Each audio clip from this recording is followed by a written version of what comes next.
Hello बच्चा party, welcome back to the yet another session. और आज की क्लास में हम लोग करने वाले हैं तुम्हारे प्रोबेबिलिटी के कुछ बड़े बचे कुचे कॉन्सेप्ट हम लोग कर लेंगे। और वो बचे कुचे कॉन्सेप्ट के साथ साथ में आज हम लोग एमसीक्यू भी करेंगे, जिसमें हम लोग पहले थ्योरी पोर्शन कर लेते हैं। क्या है थ्योरी पोर्शन? अपने को जनरली चैप्टर में डील नहीं होता है, वो एमसीक्यू के दौरान ही हैंड टू हैंड डील हो जाता है।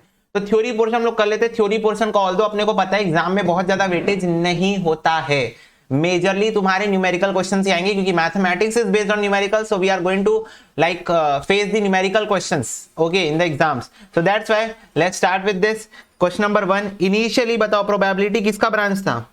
initially फिजिक्स का था, स्टैटिस्टिक्स का था, मैथमेटिक्स का था कि इकोनॉमिक्स का था? Very good, of course this is the branch of mathematics. ठीक है, इनिशियली।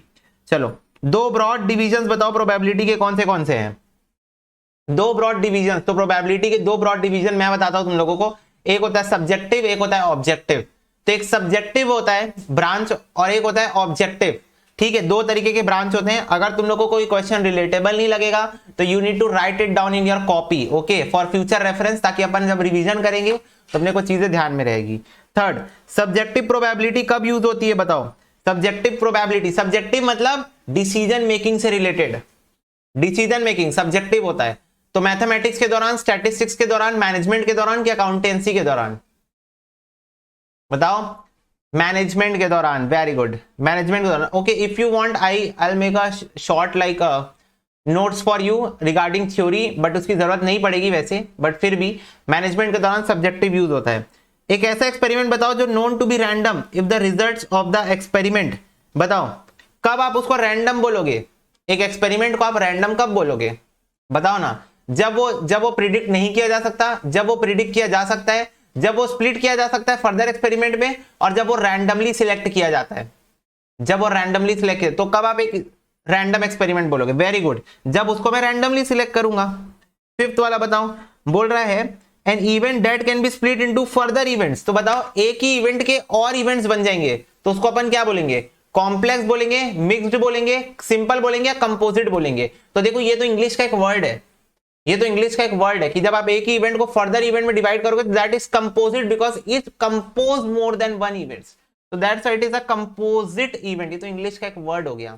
ठीक है, कंपोजिट इवेंट इसको अपन बोलते हैं। ठीक, सिक्स वाला देखो, बोल रहा है which of the following pair of events are mutually exclusive.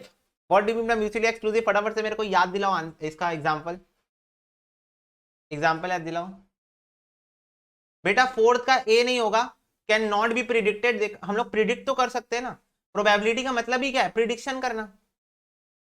तो ऐसा नहीं है, अपन एक्सपेरिमेंट को रैंडम तब बोलते हैं जब हम लोग उसको रैंडमली सिलेक्ट करेंगे। ठीक है, रैंडमली सिलेक्ट करेंगे।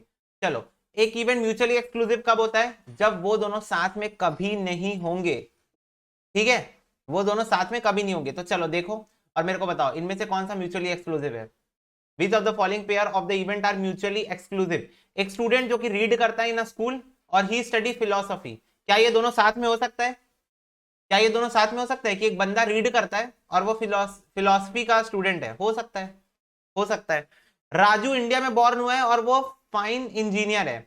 अच्छा, क्या ऐसा हो सकता है साथ में कि एक इंडियन बंदा फाइन इंजीनियर हो सकता है। ठीक है, रूमा जो है वो 16 ईयर की है और वो एक अच्छी सिंगर है, क्या ये भी पॉसिबल है साथ में होना कि एक 16 साल की बच्ची बहुत अच्छी सिंगर हो? पॉसिबल है। पीटर जो है वो अंडर 15 ईयर्स ऑफ एज है और पीटर जो है वो वोटर है कोलकाता का, क्या ये दोनों साथ में पॉसिबल है? क्या ये दोनों साथ में पॉसिबल है? नहीं, क्योंकि इंडिया में वोटिंग की एज 18 साल है। क्योंकि इंडिया में वोटिंग की एज 18 ईयर्स है, तो ये दोनों इवेंट साथ में कभी पॉसिबल नहीं है। कोलकाता इंडिया के अंदर फॉल करता है, तो डी आंसर होगा। चलो बताओ, कब probability of A probability of B होगा? देन सॉरी, कब नहीं, वो बोल रहा है अगर probability of A probability of B के बराबर है तो क्या है? देन ए और B are the same events, A and B must be the same events, A और B may be different events, और ए और B mutually exclusive event.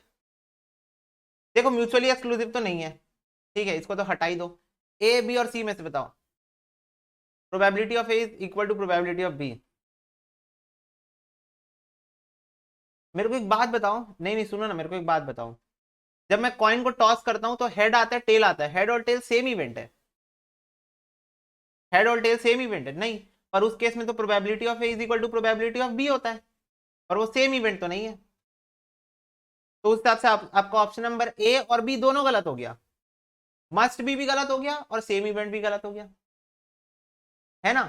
A और बी दोनों अलग इवेंट थे, उनकी प्रोबेबिलिटी भले सेम आ रही हो, मेरे को क्या प्रोबेबिलिटी सेम आ रही, मेरे को बताओ जब डाइस को मैं थ्रो करता हूं तो probability of 1 is equal to probability of 2 is equal to probability of 3 is equal to probability of 4 is equal to probability of 5 is equal to probability of 6 आता है।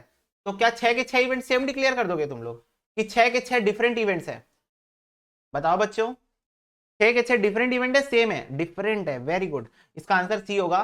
कभी भी एग्जाम में ऐसे टाइप के क्वेश्चन में फंसते हो तो बेटा एग्जाम्पल लेके सोचना, और सबसे इजीएस्ट एग्जाम्पल लेके सोचना कि मैं कॉइन टॉस करा या मैंने डाइस थ्रो करा, ठीक है। तो इजीएस्ट एग्जाम्पल लेके सोचना और तुमको आंसर मिल जाएगा, ठीक है। थ्योरेटिकली सोचोगे नहीं मिलेगा, प्रैक्टिकली सोचो एग्जाम्पल लेके। Probability of A intersection B अगर 0 है तो दो इवेंट कौन से? सबसे इजी क्वेश्चन आज का। दो, अगर ए इंटरसेक्शन बी 0 है तो प्रोबेबिलिटी तो वो इवेंट कौन सा इवेंट है? Very good, mutually exclusive. A और बी कभी साथ में नहीं होंगे, म्यूचुअली एक्सक्लूसिव इवेंट। क्लियर है सबको? आ रहा है, जम रहा है? फटाफट से बताओ, जम रहा है? Yes, okay. चलो 9th नंबर बताओ। बोल रहा है if for two events A और B probability of A union B 1 है, तो ए और बी कैसे इवेंट है? बताओ, ए और बी कैसे इवेंट है? म्यूचुअली एक्सक्लूसिव है, इक्वली लाइकली है, एग्जॉस्टिव है, या डिपेंडेंट इवेंट्स है? ए यूनियन बी 1 है।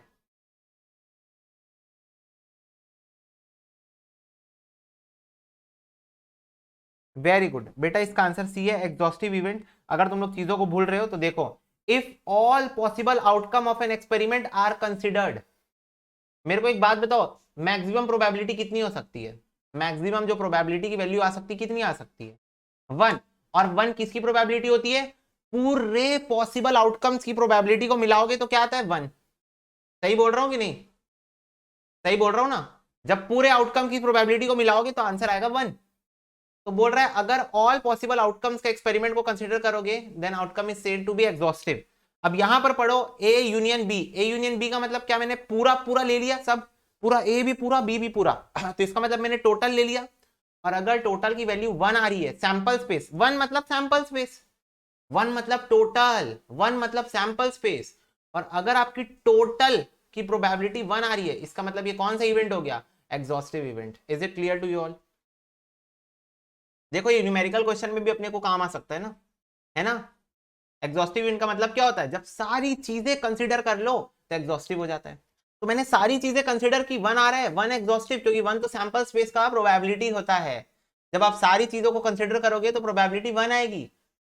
मेरे को बताओ ना, पॉसिबल आउटकम 12 है, टोटल आउटकम, और मैं अगर ऊपर भी 12 लूंगा तभी ना 1 आएगा। मान लो मेरा सैंपल स्पेस 12 का है, तो मैं ऊपर जब 12 लूंगा, जब मैं ऊपर 12 लूंगा तभी आंसर 1 आएगा। जब मैं ऊपर 12 लूंगा तभी आंसर 1 आएगा। तो इसका मतलब I need to consider all the sample space in the numerator to get the answer 1।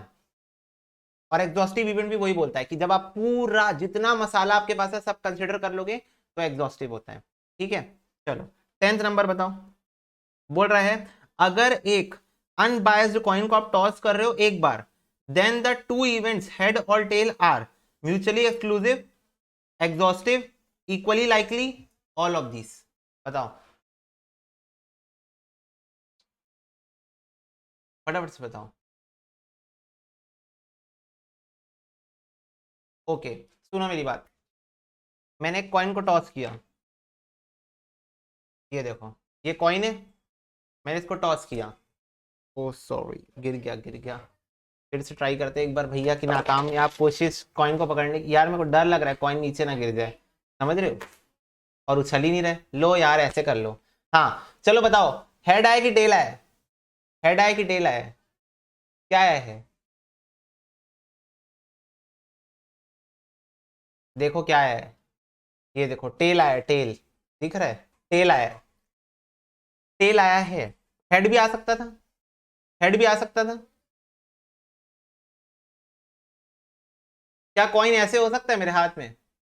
क्या ये कोई मूवी चल रही है? क्या कॉइन मेरे हाथ में ऐसे हो सकता है? और अगर ऐसे होगा भी तो भी ना हेड आए ना टेल आए। इसको इसको हेड भी नहीं बोलते, इसको टेल भी नहीं बोलते। तो क्या हेड या टेल आने की प्रोबेबिलिटी म्यूचुअली एक्सक्लूसिव है? बोलो।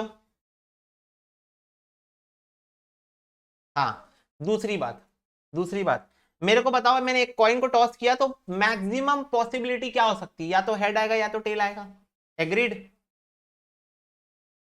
या तो हेड आएगा या तो टेल आएगा। तो मेरे को बताओ, हेड प्लस टेल, क्या ये सैंपल स्पेस के बराबर हो गया? Probability of head plus probability of tail, क्या ये सैंपल स्पेस के बराबर हो गया? तो क्या ये एग्जॉस्टिव इवेंट हो गया? तो क्या ये एग्जॉस्टिव इवेंट हो गया? हो गया ना। एग्जॉस्टिव इवेंट क्या बोलता है? टोटल जितना पॉसिबल आउटकम हो सकता है, अगर आप प्रोबेबिलिटी को मिला दो, अगर उतने आउटकम आ गए तो एग्जॉस्टिव है। अब इसके बाद बताओ, हेड और टेल आने की चांसेस इक्वली लाइकली है क्या? हेड भी आ सकता है, टेल भी आ सकता है, दोनों के आने के चांसेस 50-50 है क्या? हाँ। तो मेरे को अब उस हिसाब से बताओ, क्या इसका आंसर ए बी सी तीनों होगा? म्यूचुअली एक्सक्लूसिव, एग्जॉस्टिव और इक्वली लाइकली, तीनों होगा। इसका आंसर बच्चों डी होगा। चलो, अगर probability of A probability of B के बराबर है, then the two events A और बी इंडिपेंडेंट है, डिपेंडेंट है, इक्वली लाइकली है, बोथ ए और सी है। बोथ ए और सी है। इस वाले क्वेश्चन से तुम इसको रिलेट नहीं कर सकते, क्योंकि देख लो यहाँ ऑप्शंस अलग थे। यहां पर ये सेम इवेंट और डिफरेंट इवेंट की बात कर रहा था, ठीक है। यहां पर वो डिपेंडेंसी इंडिपेंडेंसी इक्वली लाइकली की बात कर रहा है, ठीक है, या फिर ए और सी दोनों की, ठीक है, एज द केस में भी। तो बताओ फिर, इंडिपेंडेंट इवेंट का मतलब क्या होता है? इंडिपेंडेंट इवेंट का मतलब क्या होता है? जब दो इवेंट को एक दूसरे से कोई फर्क नहीं पड़ता, है ना। जब दो इवेंट को एक दूसरे से कोई फर्क नहीं पड़ता तो वो इंडिपेंडेंट इवेंट होता है, ठीक है। और डिपेंडेंट इवेंट क्या होता है? जब एक दूसरे से फर्क पड़ता है तो वो डिपेंडेंट इवेंट होता है ना। राइट। अब मेरे को एक बात बताओ, जब तक मेरे को क्वेश्चन का फ्रेमवर्क ना दे, जब तक मेरे को क्वेश्चन का फ्रेमवर्क दे, how can I able to जज कि एक इवेंट डिपेंडेंट है इंडिपेंडेंट है? मेरे को एक बात बताओ, क्या कभी कोई ऐसा केस हो सकता है कि डिपेंडेंट इवेंट हो उसमें भी प्रोबेबिलिटी सेम आ जाए? है कि नहीं पॉसिबिलिटी? हो सकता है कि नहीं हो सकता है? कोई डिपेंडेंट इवेंट होगा, आ जाए गलती से प्रोबेबिलिटी सेम, क्या पता। कोई भी इवेंट हो सकता है डिपेंडेंट और प्रोबेबिलिटी सेम आ जाए। इंडिपेंडेंट के केस में भी हो सकता है, ठीक है। तो यहां पर क्वेश्चन वेगनेस दिखा रहा है to decide whether the event is independent और डिपेंडेंट। वेग है, यहां पर मैं उसको जज नहीं कर सकता, क्योंकि हो सकता है कि डिपेंडेंट इवेंट भी इक्वली लाइकली हो जाए, ठीक है। डिपेंडेंट इवेंट भी इक्वली लाइकली हो जाए, हो सकता है कुछ ऐसा केस बनाया जा सकता है, ठीक है। तो इसीलिए यहां पर सबसे बेस्ट चीज जो probability of A is equal to probability of B आ रही है, यहां कंफ्यूज करने के लिए डाला गया है, ठीक है। वो इक्वली लाइकली है, क्योंकि इक्वली लाइकली तो है, कोई डाउट ही नहीं है उसमें। तुम लोग कंफ्यूज हो रहे थे ऑप्शन नंबर सी और ऑप्शन नंबर डी में, ए भी तो हो सकता है इंडिपेंडेंट इवेंट्स, डिपेंडेंट भी तो हो सकता है। सोच के देखो एक बार, हो सकता है ना। बोलो।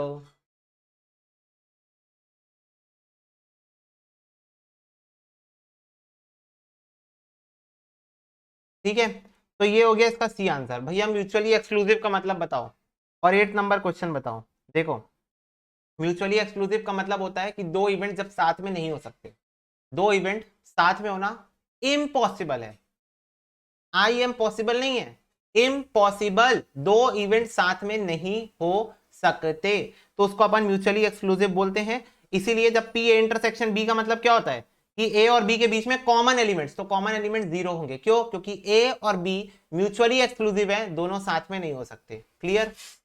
ए और बी म्यूचुअली एक्सक्लूसिव है, दोनों साथ में नहीं हो सकते। Okay, done.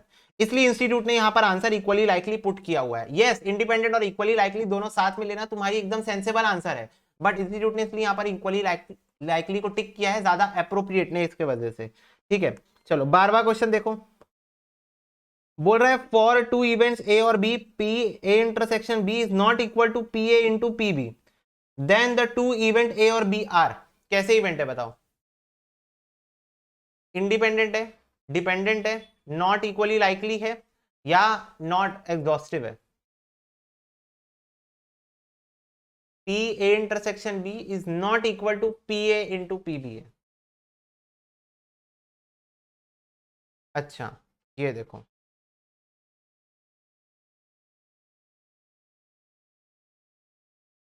इधर गया अपना नोट्स, ये रहा।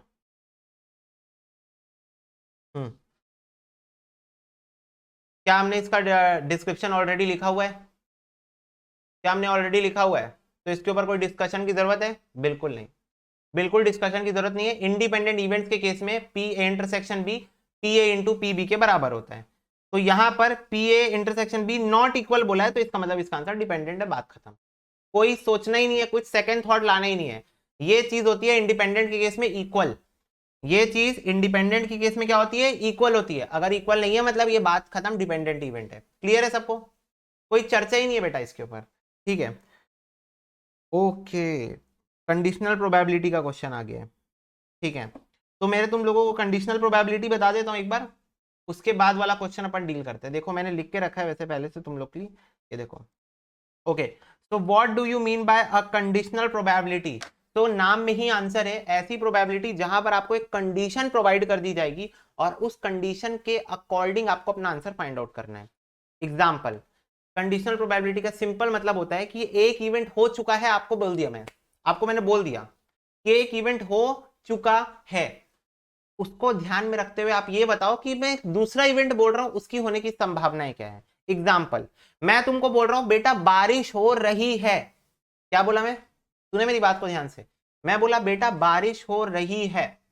अब इस कंडीशन में बताओ क्या प्रोबेबिलिटी है कि रिजर्वॉइस जो है वो फ्लड कर जाएंगे। तो मैंने तुमको पहले एक कंडीशन जो हो गई वो बता दी, अब मैं बोला उस चीज को ध्यान में रखते हुए ये बताओ कि तुम्हारे रिजर्वॉइर से वो फ्लड कर जाएंगे।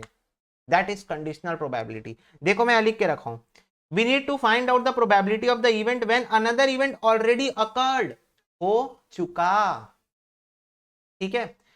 सिंपल वर्ड्स में हमको प्रोबेबिलिटी फाइंड करनी है एक्स इवेंट की, प्रोवाइडेड वाई इवेंट ऑलरेडी हो चुका है। मतलब एक्स इवेंट की अपने को प्रोबेबिलिटी फाइंड आउट करनी है जब वाई इवेंट हो चुका है, ठीक है। बच्चे बोल रहे हैं भैया ये प्रोबेबिलिटी बतानी है कि अगर बारिश हो रही है तो व्हाट इज द प्रोबेबिलिटी कि मम्मी पकोड़े बनाएगी। हाँ, तो ये कंडीशनल प्रोबेबिलिटी का एग्जांपल हुआ। यस, कि अगर बारिश हो रही है, मैंने बता दिया बारिश हो रही है, तो क्या प्रोबेबिलिटी कि मम्मी पकोड़े बनाएगी। तो yes, this is also an example of conditional probability. तो देखो अपने अपन इसको लिखते कैसे, सुनना ध्यान से। मैं तुम लोगों को वेन डायग्राम से भी एक्सप्लेन करूंगा ताकि तुम्हारे माइंड में ऐसा चिपके कि निकले नहीं बाहर, ठीक है। तो देखो इसको लिखने का तरीका ये होता है, ये लिखने का तरीका बस, probability of A upon B. इसका मतलब क्या होता है वो समझना। प्रोबेबिलिटी ऑफ ए बताओ जब बी ऑलरेडी हो चुका है। फटाफट से बताओ क्या बोला मैंने बोला कि इसका मतलब होता है प्रोबेबिलिटी ऑफ ए जब बी ऑलरेडी हो चुका है, मतलब नीचे वाला हो चुका है, ऊपर वाले की प्रोबेबिलिटी बताओ। और वैसे यहां पर बी बी की प्रोबेबिलिटी बताओ जब ए हो चुका है। क्या बोला मैं? यहां पर बी की प्रोबेबिलिटी बताओ जब ए हो चुका है, यहां पर ए की प्रोबेबिलिटी बताओ जब बी हो चुका है। अब सुनना ये ऐसा होता क्यों है भैया, रीजन रीजन पे बात करो भैया, ठीक है। चलो वेन डायग्राम बनाते हैं अपन दो।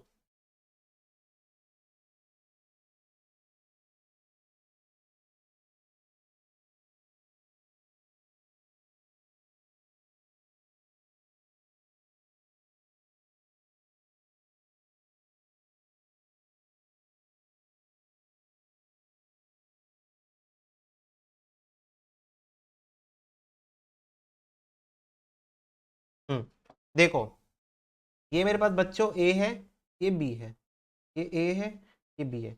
अब मेरे को एक बात बताओ, मैं बोला क्या, सुनना ना मेरी बात को, मैं बोला क्या? प्रोबेबिलिटी ऑफ ए बताओ जब बी ऑलरेडी हो चुका है। तो मेरे को एक बात बताओ, बी हो चुका है, बी हो चुका है, ये देखो ये है बी का रीजन, ये बी का रीजन है। तो मेरे को एक बात बताओ, क्वेश्चन ने मेरे से क्या पूछा? क्वेश्चन ने मेरे से पूछा कि प्रोबेबिलिटी ऑफ ए बताओ जब बी हो चुका है। तो मेरे को एक बात बताओ, बी हो चुका है तो क्या मेरे को बी को ध्यान में रखते हुए प्रोबेबिलिटी निकालना है? फटाफट से सारे बच्चे हाँ बोलेंगे। क्या मेरे को बी को ध्यान में रखते हुए प्रोबेबिलिटी निकालना है? हाँ। तो बी को ध्यान में रखने का मतलब यह है कि मेरे को बी के अंदर ही प्रोबेबिलिटी निकालना है। बी हो गया तो अब जो दायरा है वो बी है, क्योंकि बी हो गया है। अब मेरे हाथ में नहीं है वो, अब मेरे कंट्रोल में नहीं है, अब मेरे को उसकी प्रोबेबिलिटी नहीं निकालनी है, वो हो गया। तो बी ही मेरा दायरा है, बी ही मेरा एरिया है जिसके अंदर मेरे को वर्क करना है। तो मेरे को बताओ अगर बी मेरा एरिया है जिसके अंदर मेरे को वर्क करना है, तो क्या ये बी मेरा सैंपल स्पेस बन गया? फटाफट से सारे बच्चे बोलो, क्या बी अब मेरा सैंपल स्पेस बन गया? क्योंकि अब मेरे को बी के अंदर में ही वर्क करना है, अब मेरे को बी के अंदर में ही वर्क करना है। तो ये देखो फटाफट से बताओ, प्रोबेबिलिटी का फॉर्मूला क्या होता है? Favourable outcomes upon total outcomes. क्या मैंने टोटल आउटकम्स को डिनोमिनेटर में लिख दिया है? प्रोबेबिलिटी ऑफ बी, क्योंकि मेरे को अब इसके अंदर ही वर्क करना है, लिख दिया है मैंने ऑलरेडी यहाँ पर टोटल आउटकम। यस। अब फेवरेबल आउटकम, तो फेवरेबल आउटकम में क्या चाहिए मेरे को? प्रोबेबिलिटी ऑफ ए बताओ। तो मेरे को एक बात बताओ, बी के अंदर कौन सा वो एरिया है जहां प्रोबेबिलिटी ऑफ ए है? फटाफट से बताओ, बी के अंदर ऐसा कौन सा एरिया है जहां प्रोबेबिलिटी ऑफ ए है? ये रहा।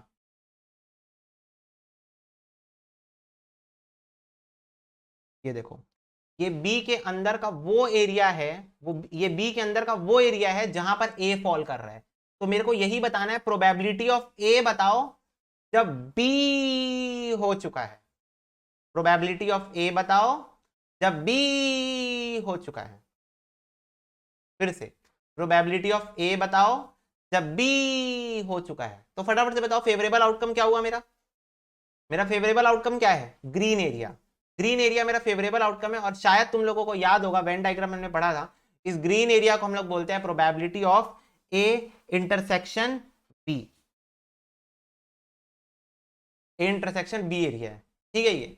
तो इसीलिए फॉर्मूला बना favourable outcome upon total outcomes. Same चीज अपन यहां पर करेंगे। बोल रहा है प्रोबेबिलिटी ऑफ बी बताओ जब ए हो चुका है। नीचे वाला हो चुका है, याद रखना हमेशा नीचे वाला हो चुका होता है। तो ए हो गया, तो ठीक है, ए को येलो कर देता हूं मैं, ए वाला हो चुका है।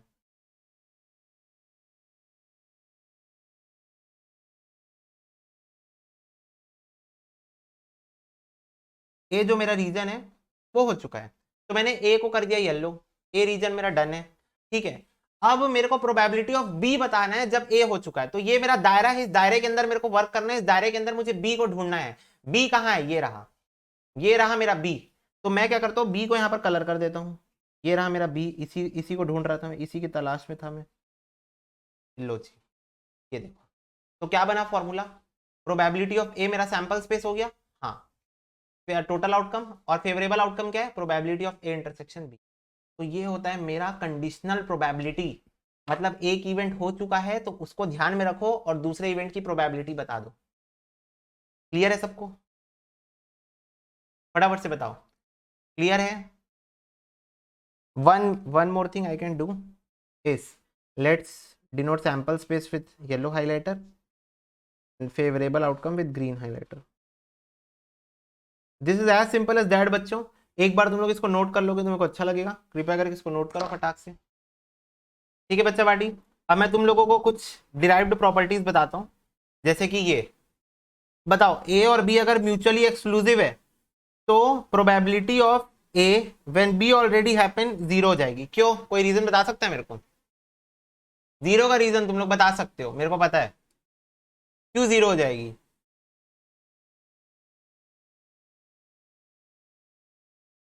बताएं, waiting. Yes, because probability of A intersection B is zero in case of mutually exclusive events. जब दोनों म्यूचुअली एक्सक्लूसिव होते हैं तो probability of A intersection B तो जीरो होती है। तो जब ऊपर ही जीरो होगा तो नीचे तो कुछ भी हो जाए आंसर जीरो ही आएगा।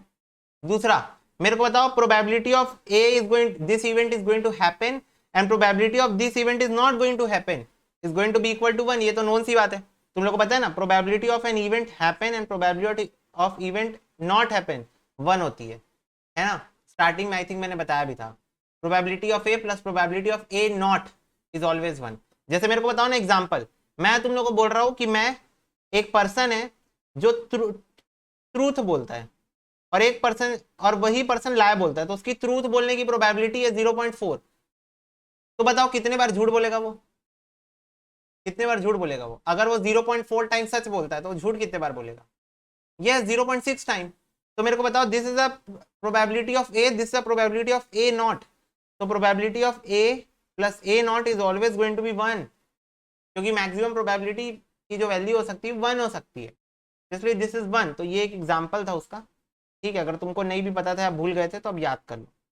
नेक्स्ट, थर्ड ऑब्जर्वेशन में देखो, अगर बी सबसेट है ए का, बी क्या है? सबसेट ए का। चलो वेन डायग्राम भी बना लेते एक, ताकि क्लियर अंडरस्टैंडिंग हो।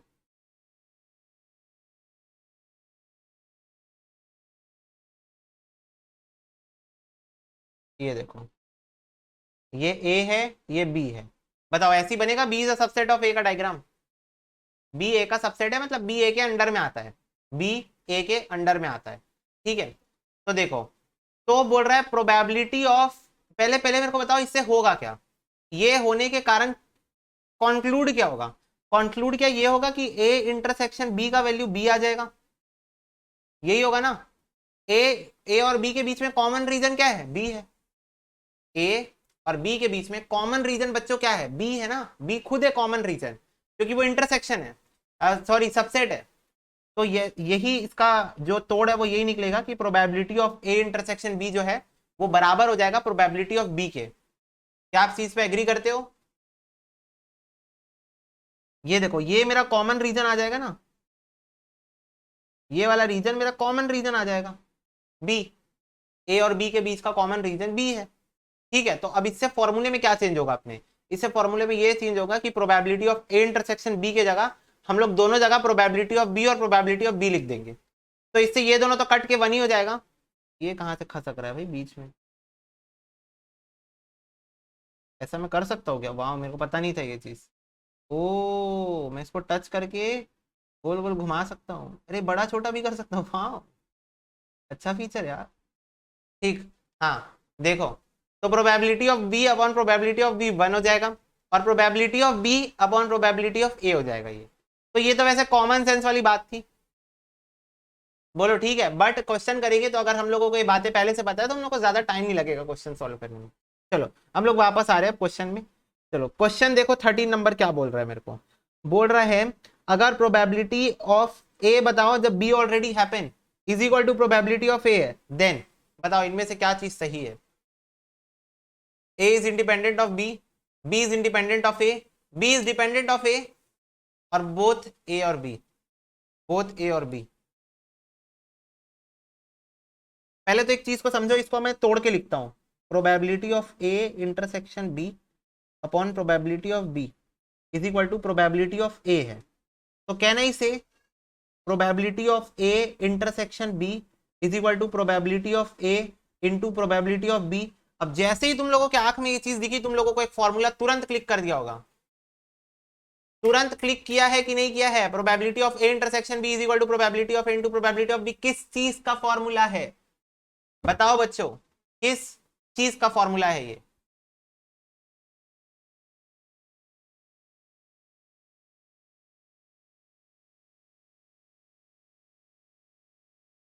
ठीक है, मत बताओ, वेटिंग।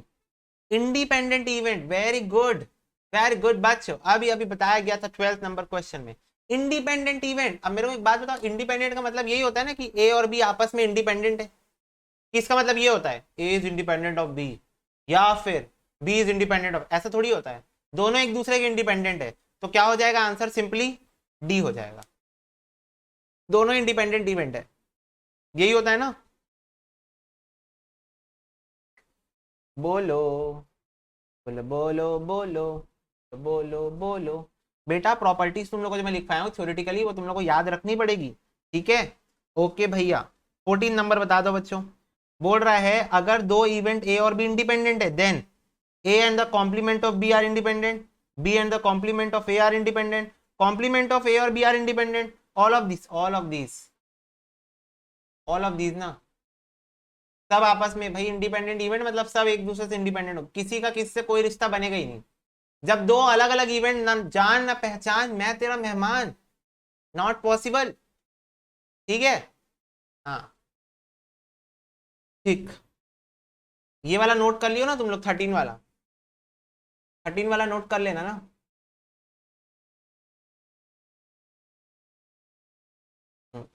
ठीक, 15 नंबर क्वेश्चन बताएंगे सारे बच्चे। बोल रहा है अगर दो इवेंट ए और बी इंडिपेंडेंट है, देन दो इवेंट आपस में इंडिपेंडेंट इवेंट्स हैं, ठीक है, तो they can be mutually exclusive, they can not be mutually exclusive, they can not be exhaustive, both B और सी। सोच समझ के बताना, शांति से सोचना, बन जाएगा, हड़बड़ाओ मत। ए और बी इंडिपेंडेंट इवेंट्स है।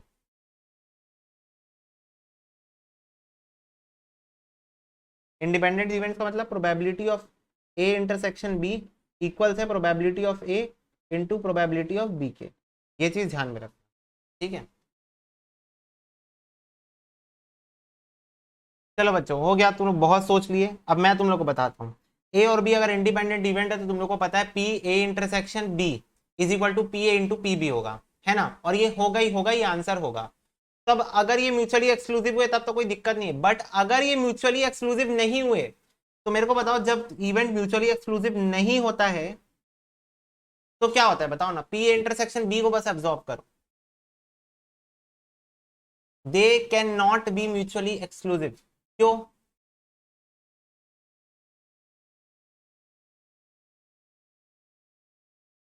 आंसर बी है, they can not be mutually exclusive, वो म्यूचुअली एक्सक्लूसिव नहीं हो सकते। पर क्यों नहीं हो सकते अब बताओ ना, पी ए इंटरसेक्शन बी को देखो और यहां पर इस फॉर्मूले को देखो,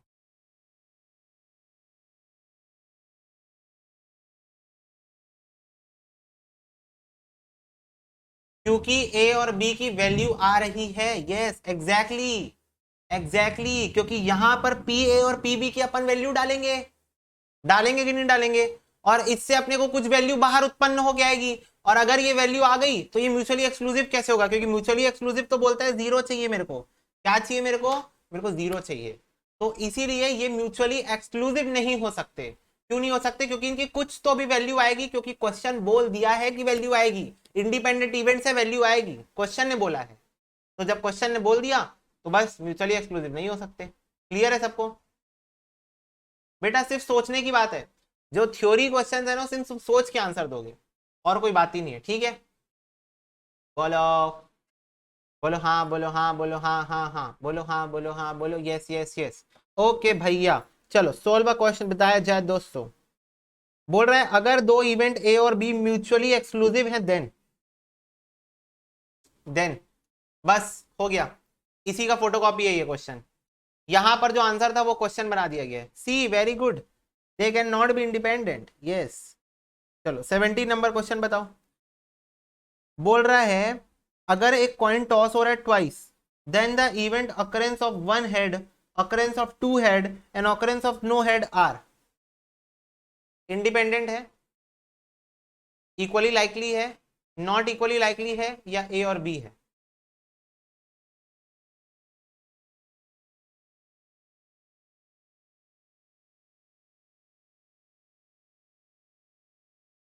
ओके, इंडिपेंडेंट। मेरे को एक बात बताओ, मैं कुछ सोच रहा हूँ, क्या सोच रहा हूँ मैं? बेटा नॉट इक्वली लाइकली भी तो है, बराबर कहाँ आता है?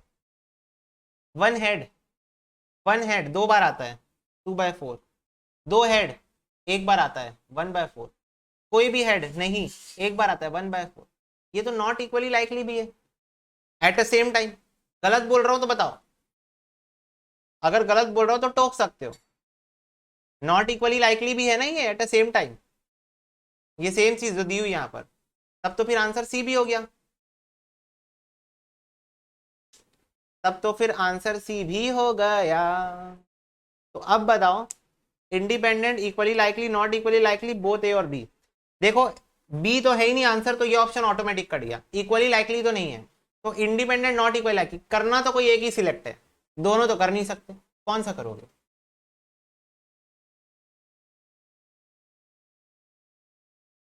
अरे बी तो ऑप्शन में ही नहीं है, सी करोगे सिलेक्ट। अब क्यों ऐसा करोगे? एक तो सबसे पहली बात, तुम्हारे pass on the spot proof है, ऑन द स्पॉट तुम्हारे पास प्रूफ है कि ये नॉट इक्वली लाइकली इवेंट है। दूसरी बात ये, सुनो सुनो, दूसरी बात ये इंडिपेंडेंट इवेंट, तो बेटा कॉइन दो बार टॉस हो रहा है, कॉइन कितने बार टॉस हो रहा है? दो बार टॉस हो रहा है। तो ये चीज ध्यान में रखना कि जब तुम दूसरे बार टॉस करोगे तो पहली बार के रिजल्ट जो आए हैं उसके ऊपर दूसरे बार का रिजल्ट डिपेंड हो जाएगा, होगा कि नहीं होगा? पहली बार में जो रिजल्ट आ गए हैं उसके ऊपर दूसरी बार का रिजल्ट डिपेंड हो जाएगा डिसीजन मेकिंग के लिए, कि क्या डिसीजन आ रहा है, फाइनल डिसीजन क्या आ रहा है, तो डिपेंडेंसी तो बन जाएगी वहां पर। और नॉट इक्वली लाइकली का तो तुम्हारे पास प्रूफ भी है, तो तुम्हारे पास दो दो वैलिड पॉइंट है। 18वां क्वेश्चन बताओ बच्चों, प्रोबेबिलिटी की इवेंट कहां से कहां तक फॉल करती है? प्रोबेबिलिटी की वैल्यू कहां से कहां तक फॉल करती है? 0 से 1। यस, चलो बोल रहा है प्रोबेबिलिटी ऑफ ए 0 है, देन द इवेंट ए, बताओ इवेंट ए क्या होगा? इवेंट ए अगर प्रोबेबिलिटी 0 है तो इवेंट ए के साथ क्या होगा? कभी नहीं होगा। Very good. इवेंट ए कभी पॉसिबल ही नहीं, प्रोबेबिलिटी 0 है, तो event A is not possible at all. May not नहीं, मे नॉट नहीं, होगा ही नहीं, प्रोबेबिलिटी ही 0 है, पॉसिबल ही नहीं है, चांसेस ही नहीं है। डी को देखो भी मत तुम लोग, इग्नोर करो डी को। मे लिखा है, मे मतलब, मे का मतलब क्या होता है, मे और मे नॉट पॉसिबल, ऐसा कुछ है ही नहीं। 0 मतलब 0, बात खत्म, होगा ही नहीं, 0 है प्रोबेबिलिटी। ठीक है, हाँ चलो, प्रोबेबिलिटी ऑफ ए 1 है, तो इवेंट ए क्या होने वाला है बताओ। अगर प्रोबेबिलिटी 1 है, 1 तो क्या होगा बताओ। एक इवेंट है ए और उसकी प्रोबेबिलिटी आ रही है 1, तो वो श्योर शॉर्ट इवेंट है। क्या है वो श्योर शॉर्ट इवेंट है, वो हो के रहेगा। अगर प्रोबेबिलिटी 0 है, कभी नहीं होगा। अगर प्रोबेबिलिटी 1 है, पक्का होगा, वो पक्का श्योर शॉर्ट इवेंट है, वो हो के रहेगा। आगे बात समझ में क्या। चलो 21 और 22 तो आपने कर लिया था। 23 थ्योरी के कितने क्वेश्चन है यार, और अच्छे खासे हैं भाई, 55 क्वेश्चन है अभी, पर खैर न्यूमेरिकल चालू हो जाएगा और लॉजिक पे भी बेस्ड है। चलो 23 नंबर क्वेश्चन बताओ। बोल रहा है अगर A B C mutually exclusive और एग्जॉस्टिव इवेंट है साथ में, तो probability of A plus probability of B plus probability of C equal to क्या हो जाएगा। म्यूचुअली एक्सक्लूसिव है मतलब साथ में कभी नहीं होने वाले, और एग्जॉस्टिव इवेंट, अरे एग्जॉस्टिव पढ़ो और आंसर बोल दो, एग्जॉस्टिव पढ़ के आंसर बोल दो, बी आंसर है, वेरी गुड, 1 हो जाएगा 1। 24 बताओ। बोल रहा है अगर ए डिनोट कर रहा है that a student read in a school, और बी डिनोट कर रहा है that he plays cricket, then A intersection B1, A union B1, A intersection B0, A probability of A is equal to probability of B। बेटा ए denote कर रहा है कि एक स्टूडेंट बुक पढ़ता है और वो क्रिकेट खेलता है, क्या आपस में दोनों का कोई रिश्ता है ना। वेरी गुड बच्चों, तो ए इंटरसेक्शन बी 0 आ जाएगा, क्योंकि ये क्या है, म्यूचुअली एक्सक्लूसिव इवेंट है। कोई बंदा क्रिकेट खेल रहा है, उससे वो बुक रीडिंग करता है, कोई रिश्ता ही नहीं है, दूर दूर तक कोई रिश्ता नहीं है आपस में। खेल सकता है, नहीं मैं ये नहीं बोल रहा हूं खेल नहीं सकता, पर मैं बोल रहा हूं आपस में कोई रिश्ता है।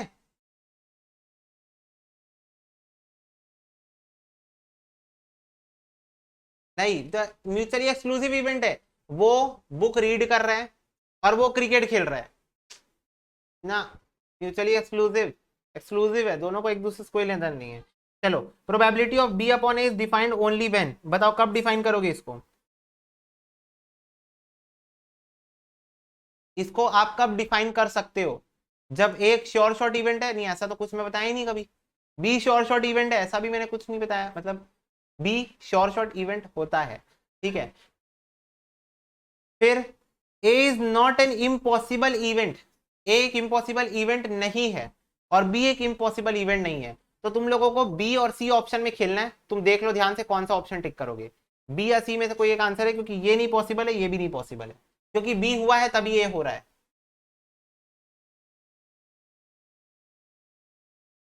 वेरी गुड, सी है इसका आंसर। नीचे देखो ए बैठा है, तो ए अगर ए भाई ए पॉसिबल होगा तभी तो प्रोबेबिलिटी निकलेगी, क्योंकि ये तो मेरा सैंपल स्पेस बनने वाला है ना। ए मेरा सैंपल स्पेस बनने वाला है, तो ए इम्पॉसिबल इवेंट हो ही नहीं सकता। ए को मेरे को पॉसिबल करना पड़ेगा इस चीज को डिफाइन करने के लिए, ठीक है, इस चीज को डिफाइन करने के लिए। अब बच्चे को ये डाउट आएगा मैक्स टू मैक्स कि भैया ए श्योर शॉर्ट इवेंट क्यों नहीं हो सकता, क्योंकि बेटा ए श्योर शॉर्ट इवेंट का मतलब कि ए ही ए होगा, बी यहां पर इन्वॉल्व नहीं है, ए ही होगा, ऐसा नहीं है। हम लोग ए की प्रोबेबिलिटी निकाल रहे हैं, श्योर शॉर्ट इवेंट नहीं निकाल रहे, है ना। हमको अगर प्रोबेबिलिटी ऑफ ए 1 होता है, तब मैं बोलता हूं sure short event. Probability of A तो कुछ भी हो सकता है ना, हमारे केस में प्रोबेबिलिटी ऑफ ए कुछ भी हो सकता है। पॉइंट ये है कि प्रोबेबिलिटी ऑफ ए कुछ ना कुछ तो आएगा, कितना आ रहा है मेरे को उससे फर्क नहीं पड़ता, पॉइंट में आ जा, कुछ भी आ जा, मेरे को उससे फर्क नहीं पड़ता, पर प्रोबेबिलिटी ऑफ ए का होना जरूरी है, क्योंकि अगर वो नहीं हुआ तो ये चीज पॉसिबल नहीं है, ठीक है, अगर वो नहीं हुआ तो ये चीज पॉसिबल नहीं है। क्लियर है बात सबको, बोलो यस। चलो नेक्स्ट 26, मैं बता रहा हूँ थ्योरी से ज्यादा इजी, मतलब थ्योरी अगर यहां पर है ना तो न्यूमेरिकल यहां पर है प्रोबेबिलिटी के, सच्ची बता रहा हूँ। थ्योरी अगर इस लेवल पे, न्यूमेरिकल आई थिंक तुम लोग इस चीज को फील भी किए होगे, है ना। थ्योरी थोड़ा सा टेक्निकल हो जाती है समझने में, न्यूमेरिकल एकदम हल्का लगता है। यस चलो 26 बताओ। बोल रहा है probability of A upon B not is defined only when. कब डिफाइंड हो सकता है ये? बी नॉट दिया हुआ है ना नीचे, इस चीज को ध्यान में रखना, बी नॉट दिया है। बी नॉट का मतलब क्या होता है? What do mean by B not?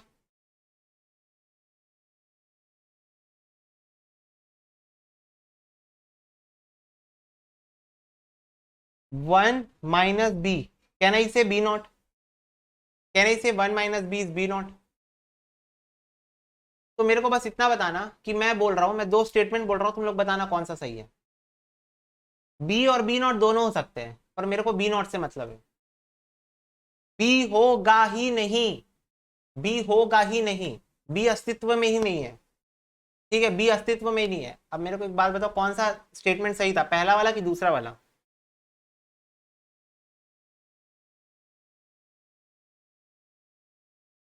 बताओ।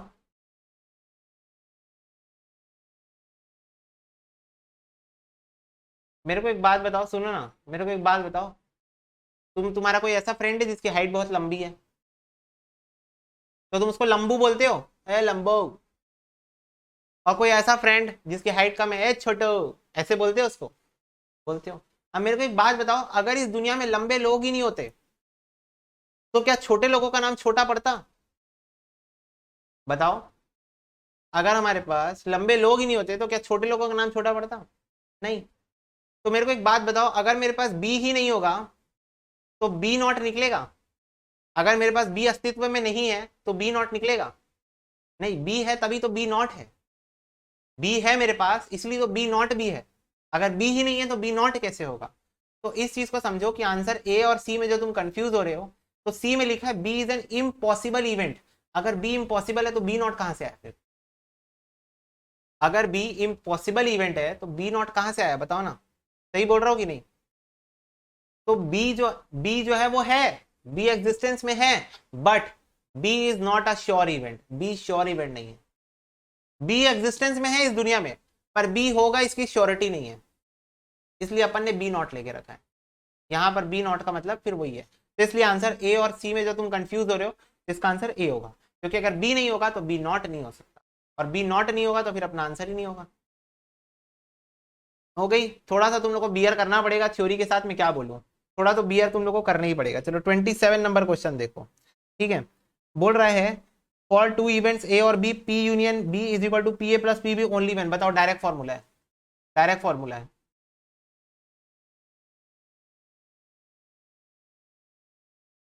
P A union B is equal to P A plus P B plus minus P A intersection B होता है। तो इंटरसेक्शन बी गायब है यहाँ पर, ए इंटरसेक्शन बी गायब है। मैंने कब गायब किया था? जब मैं बोला था कि P A intersection B zero होगा, और वो जीरो कब होता है? जब दो इवेंट म्यूचुअली एक्सक्लूसिव होते हैं। ओके, चलो एडिशन थ्योरम बताओ, एडिशन थ्योरम बताओ। क्या एडिशन थ्योरम का तो आंसर पता है ना अपने को, सी एडिशन थ्योरम का answer, probability of A union B is equal to probability of A plus probability of B minus probability of A intersection B. ये एडिशन थ्योरम होता है। ठीक है, for any two event A and B, बताओ क्या सत्य है? कोई भी दो इवेंट ए और बी क्या सत्य है, बताओ। Probability of A plus B is greater than probability of intersection B, A plus B is less than, A plus B is greater than equal to, और A into B is less than equal to P A intersection B. भाई आंखों से दिख जाएगा answer.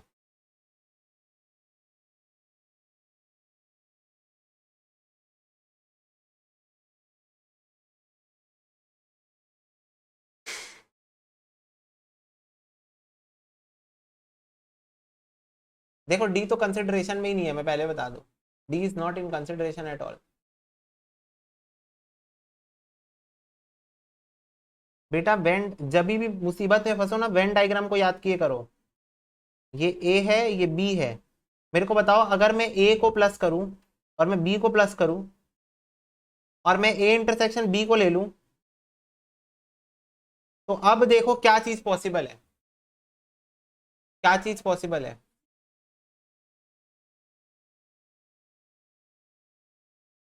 Probability of A plus probability of B is greater than probability of A intersection B, possible है, बिल्कुल possible है। क्या ये पॉसिबल है probability of A plus probability of B is less than equal to probability of A intersection B? क्या ये possible है? Less than नहीं पॉसिबल है, तो इसको तो काट ही दो, इनटू वाले को तो हटा ही दो, इनटू वाले का तो कोई कहानी नहीं है। तो बेटा दो ऑप्शन अपने पास बचे। क्या कभी ऐसा, मैं बोल नहीं रहा हूं पर मैं तुमसे पूछ रहा हूं, क्या कभी ऐसा हो सकता है कि ए और बी का जो इंटरसेक्शन पॉइंट है वो दोनों के एडिशन के बराबर होते हैं? Rare of the rarest case में हो सकता है कि नहीं हो सकता है? सोचो ना, मैं तो वेन डायग्राम ऐसा बनाता हूँ ना, मैं ऐसे भी तो बना सकता हूँ वेन डायग्राम। कैसे बना सकते हो भैया? ये देखो, ऐसे भी तो बना सकते हो ना वेन डायग्राम। हो सकता है ना ऐसा भी केस हो, इंटरसेक्शन पॉइंट बड़े होंगे, इंटरसेक्शन पॉइंट्स बड़े होंगे, होने को तो कुछ भी हो सकता है। अपने को बताना है वो केस जो यूनिवर्सली एप्लीकेबल हो। तो अब बता दो, ए आंसर हो सकता है कि सी आंसर हो सकता है?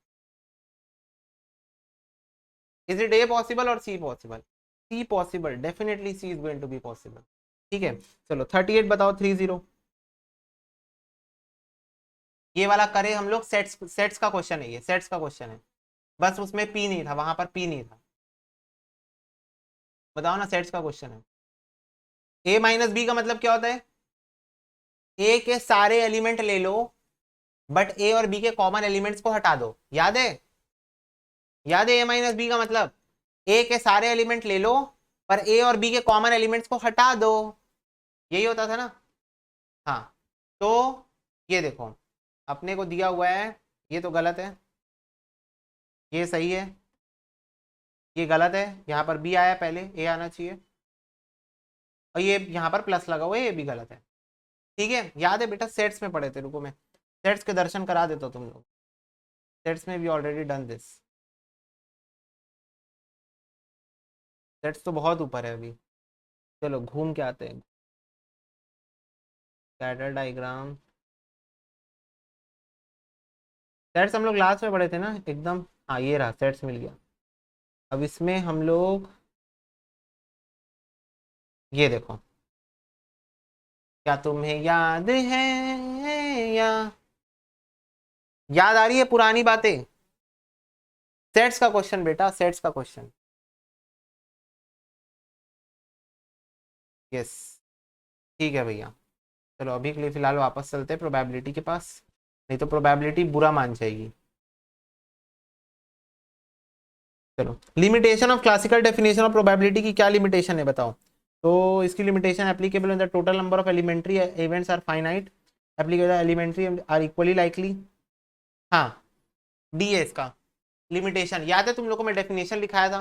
तो डेफिनेशन में लिखा था कि फॉर्मूला तभी एप्लीकेबल है जब इवेंट्स इक्वली लाइकली होंगे, है ना? लिखवाया था ना? तो उसमें मैंने बोला था कि ये डेफिनेशन जो फेवरेबल अपॉन टोटल की जो डेफिनेशन होती है वो सिर्फ तभी एप्लीकेबल है, वो सिर्फ तभी वर्क करेगी जब इवेंट्स इक्वली लाइकली होंगे। तो ये तो भाई वो है ना, ड्रॉबैक है ना, जब इक्वली लाइकली नहीं होंगे तब क्या करूंगा? या फिर जब इवेंट्स मेरे पास फाइनाइट नहीं इनफाइनाइट इवेंट्स है, चलते जाओ, रुकना अपना काम नहीं, इनफाइनाइट इवेंट्स है, तब तो भाई ये फॉल्स हो जाएगा ना।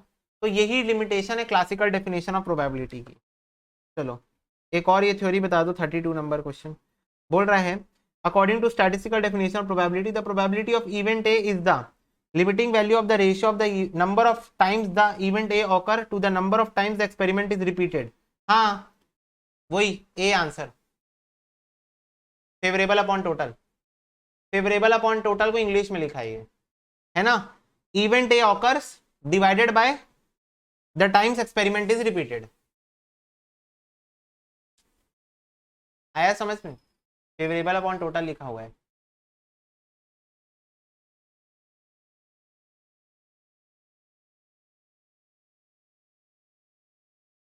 बोलो यस। चलो अब क्वेश्चन नंबर 33, 34, 35, 36 चारों क्वेश्चन तुम लोग करो सॉल्व। चलो बच्चों, तो अब मैं बता रहा हूँ थ्योरम ऑफ कंपाउंड प्रोबेबिलिटी का आंसर ये है, ए होता है। ठीक है, तो तुम लोग को ये याद करना है, वैसे फॉर्मूला है डायरेक्ट, तो जस्ट रिमेंबर दिस। 34 बोल रहा है ए और बी अगर म्यूचुअली एक्सक्लूसिव इवेंट है देन इनमें से कौन सा ट्रू होल्ड करेगा? तो म्यूचुअली एक्सक्लूसिव का मतलब होता है P A intersection B is going to be 0। तो हम लोग एक एक करके ऑप्शंस को ट्राई करते हैं। तो ये देखो probability of A is equal to probability of A minus B. A minus B का मतलब बताओ, probability of A minus probability of A intersection B. अब ए इंटरसेक्शन बी तो जीरो होता है ना, देखो ना यहाँ पर ए इंटरसेक्शन बी तो जीरो होता है। तो क्या ये ट्रू होल्ड हो गया? क्या ये स्टेटमेंट ट्रू होल्ड हो गया? बोलो यस। यस भैया यस, ये तो ट्रू होल्ड हो गया। ठीक है, फिर probability of A minus B is equal to probability of B minus A, then the two event A और बी सेटिस्फाई द कंडीशन। कौन सा कंडीशन सेटिस्फाई करेंगे? तो ए माइनस बी का मतलब होता है probability of A minus probability of A intersection B. A intersection B, और बी माइनस ए का मतलब होता है probability of B minus probability of A intersection B. तो ये और ये तो कैंसिल हो जाएगा, आंसर क्या हो जाएगा? Probability of A is equal to probability of B. ये हो गया ना आंसर। बोलो क्लियर हो रहा है कि नहीं, बताओ ना। तुम लोग को बेटा प्रॉपर्टीज दिमाग में दौड़ती रहनी चाहिए, प्रॉपर्टी याद क्वेश्चन बन गया।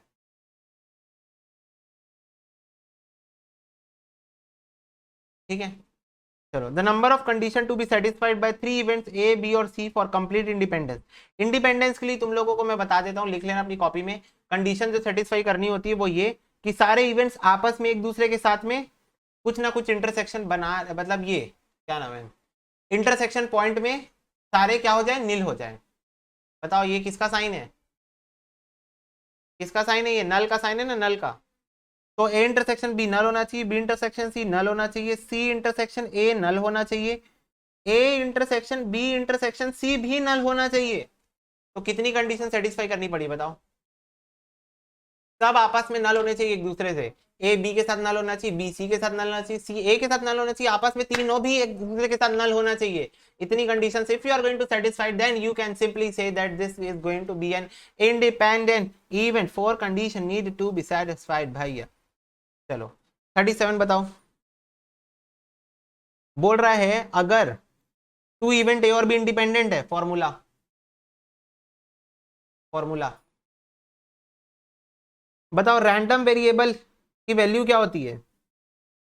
Value of a random variable are always positive real, real number natural number. भाई कुछ भी आ सकती है ना, रियल नंबर कुछ भी आ सकती है। रियल नंबर पॉइंट में भी तो आ सकता है आंसर, पॉइंट में, रूट में, किसी फ्रैक्शन में, किसी में भी आ सकता है आंसर। तो रियल नंबर होती है रैंडम वेरिएबल की वैल्यू। अच्छा रैंडम वेरिएबल तो मैंने आपको बताया ही नहीं क्या होता है। ओके, रैंडम वेरिएबल नहीं, रैंडम वेरिएबल का तो बता दिया था ना मैंने।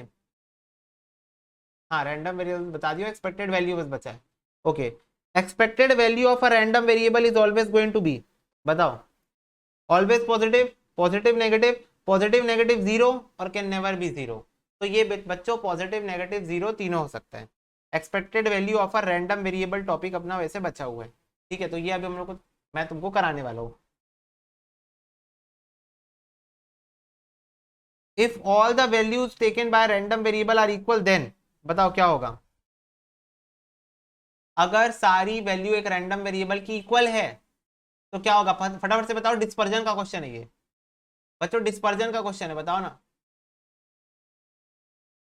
बहुत बढ़िया प्रदर्शन करते हुए, बहुत बढ़िया, स्टैंडर्ड डेविएशन जीरो आएगा। मेरे को फटाफट से बताओ, अगर वैल्यू चेंज ही नहीं हो रही है तो डेविएशन किस बात का? याद है प्रॉफिट वाला क्वेश्चन पढ़े थे, याद है कि नहीं याद है, कि हर साल का प्रॉफिट सेम आ रहा है, हर साल का प्रॉफिट सेम आ रहा है, तो वही भाई वैल्यू में कोई चेंज नहीं होगा, तो यही ना होगा। बताओ एक्स और वाई इंडिपेंडेंट है देन, एक्स और वाई इंडिपेंडेंट है देन, फॉर्मूला है, इंडिपेंडेंट इवेंट्स का फॉर्मूला है,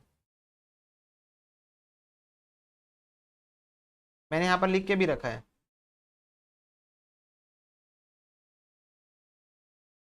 लिखा है बेटा, ये भाई तुम लोग को कवर नहीं हुआ ना, इसलिए लोग पता नहीं होगा। ये देखो, ये E X Y is equal to E X into E Y, ये मैं तुम लोग को अभी कराऊंगा। ठीक है, ये सब मैं तुम लोग को कराऊंगा। चलो अब तो आई थिंक पूरा रैंडम वेरिएबल और वेरिएंस के ऊपर आ गए क्वेश्चन। हाँ, तो अब मेरे को तुम लोगों को रैंडम वेरिएबल और वेरिएंस के टॉपिक कराने पड़ेंगे। ठीक है, पहले तो तुम लोग एक काम करो, इसको नोट डाउन कर लो, पहला काम कर लो, इसको नोट डाउन कर लो।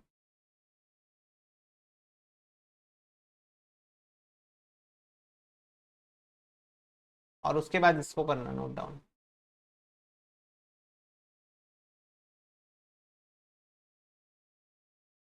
कंडीशनल प्रोबेबिलिटी तो हो गया, ये तो उस दिन हो गया था। ठीक है, ठीक है बच्चा पार्टी, तो हम लोग आगे के क्वेश्चन सब रैंडम वेरिएबल के ऊपर नेक्स्ट क्लास में करेंगे, और नेक्स्ट क्लास में probably we are going to finish up with probability.